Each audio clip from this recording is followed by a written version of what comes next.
Bienvenue sur le ministère Jésus le refuge. Vous êtes sur la mission à la table du Seigneur. Nous vous saluons tous à le nom de notre Seigneur Jésus-Christ de Nazareth. Aujourd'hui, notre repas du jour est basé sur la notion de l'affermissement. Nous allons parler de l'affermissement. Aujourd'hui, nous allons juste introduire, car cette leçon est subdivisée en 14 chapitres. Aujourd'hui, nous parlons juste de l'introduction concernant l'affermissement. Bien-aimés dans le Seigneur, il est très important de parler de l'affermissement. Tout d'abord, dans l'histoire ecclésiastique, Jésus-Christ est la première personne qui nous montre cette procédure d'affermir. Lui qui a commencé à affermir et d'enseigner ses disciples pendant 3 ans. Dès le commencement de son ministère, Jésus-Christ a commencé déjà à affermir ses disciples. Il les a enseignés et il les enseignait tout le temps afin qu'ils soient affermis. Jésus-Christ nous montre cette procédure. Nous pouvons lire cela dans le livre de Matthieu, le chapitre 11, le verset 1. La parole de Dieu nous dit ceci. Lorsque Jésus eut achevé de donner ses instructions à ses 12 disciples, il partit de là pour enseigner et prêcher dans les villes du pays. Jésus-Christ a pris son temps à instruire ses disciples. Nous allons aussi parler de l'origine de l'affermissement. Le mot affermissement vient du latin qui signifie firmus, donc fermé.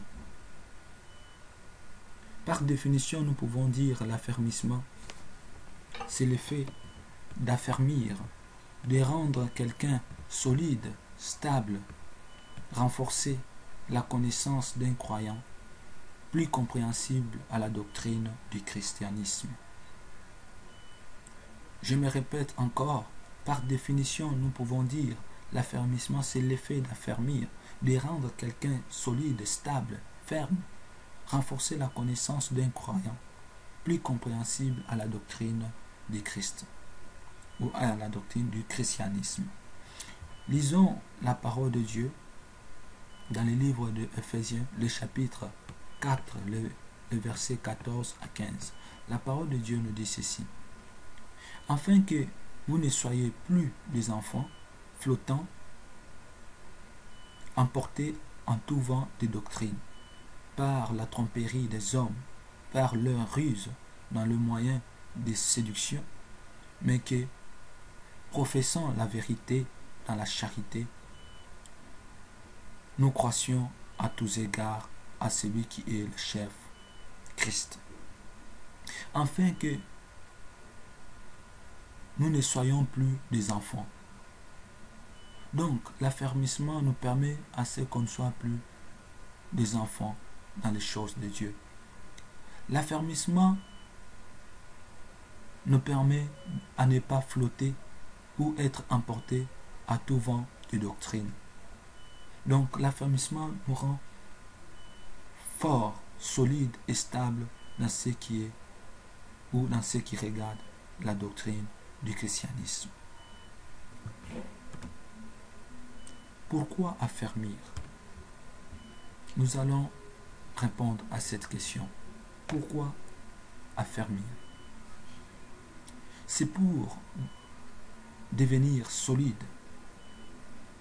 Si nous voulons être solides dans la parole de Dieu, dans ce qui est de la doctrine, le christianisme, nous devons être affermis.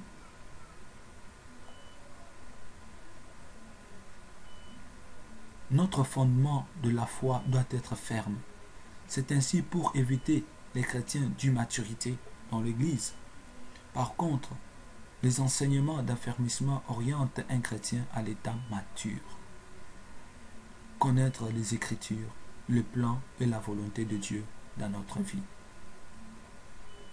Pour éviter, bien-aimés frères et sœurs, les chrétiens immatures dans l'Église, nous devons être affermis. Nous devons subir l'affermissement. Car l'affermissement oriente un chrétien à l'état mature.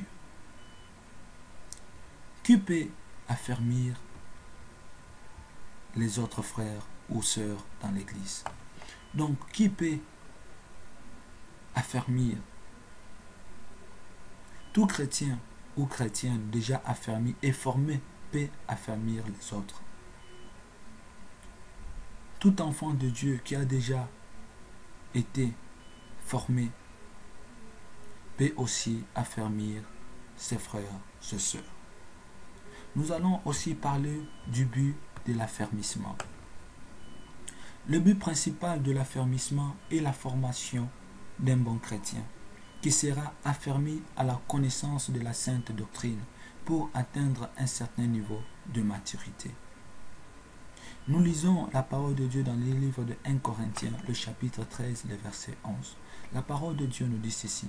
Lorsque j'étais enfant, je parlais comme un enfant, je pensais comme un enfant, je raisonnais comme un enfant. Lorsque je suis devenu homme, j'ai fait disparaître ce qui était de l'enfant. Ça, c'est Paul qui dit, lorsque j'étais enfant, je parlais comme un enfant. La vie chrétienne ne doit pas toujours rester dans le même niveau, mais nous sommes appelés à exceller.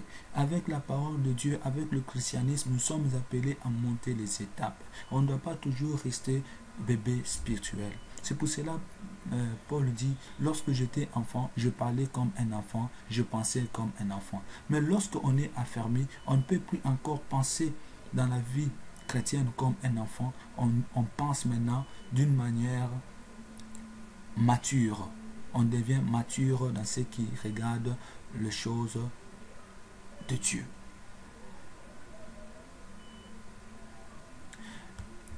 Nous avons aussi ce que nous appelons le but d'un chrétien. L'affermissement nous donne aussi l'opportunité de reconnaître le but d'un chrétien. Nous pouvons lire dans le livre de Philippiens, le chapitre 3, le verset 14. La parole de Dieu nous dit ceci. Je cours vers le but pour remporter le prix de la vocation céleste de Dieu en Jésus-Christ. Le but d'un chrétien, c'est de courir et remporter le prix de la vocation céleste de Dieu en Jésus-Christ. Nous avons aussi le but de l'affermissement et de préparer le jour du Seigneur, et de préparer le chrétien, et de préparer le croyant pour le jour du Seigneur.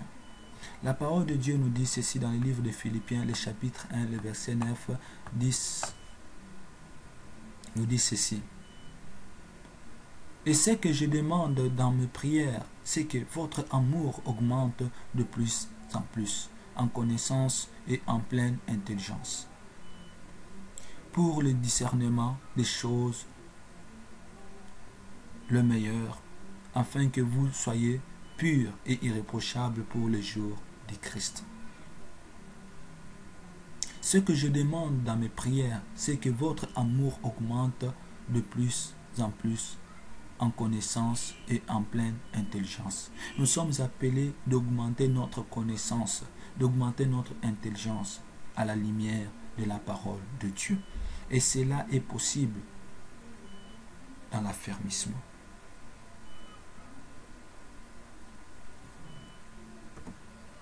Nous avons aussi les avantages de l'affermissement. Nous allons citer quelques avantages de l'affermissement. Lorsqu'on est affermi, nous serons des chrétiens capables de comprendre beaucoup de choses. L'affermissement nous donne l'opportunité d'être ferme dans la foi. Notre foi en Christ ne peut pas avoir de doute.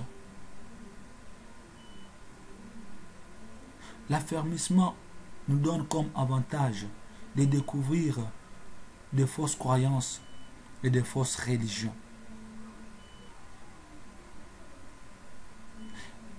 L'avantage de l'affermissement nous fait découvrir ou nous fait comprendre l'importance d'être chrétien. L'affermissement nous fait comprendre que Christ a porté les malédictions. L'affermissement nous donne l'avantage de découvrir que Christ a effacé les actes, les ordonnances de condamnation. Tout cela, nous allons découvrir ça dans notre étude de l'affermissement. L'affermissement va nous rendre matures dans ce qui est de la doctrine du christianisme. L'affermissement donne le savoir Christ. Nous allons découvrir que Jésus est l'agneau de Dieu qui ôte le péché du monde. Nous allons découvrir que Jésus-Christ est le sauveur du monde. Nous allons découvrir que Jésus-Christ sauve le pécheur. Tout cela est possible lorsque on accepte d'être affermi. Ça, c'était juste l'introduction concernant notre étude sur la notion de l'affermissement. Que notre Seigneur vous donne la force et nous donne aussi la force.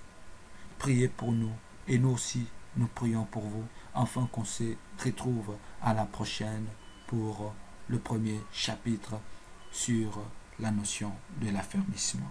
Que notre Seigneur Jésus-Christ vous bénisse.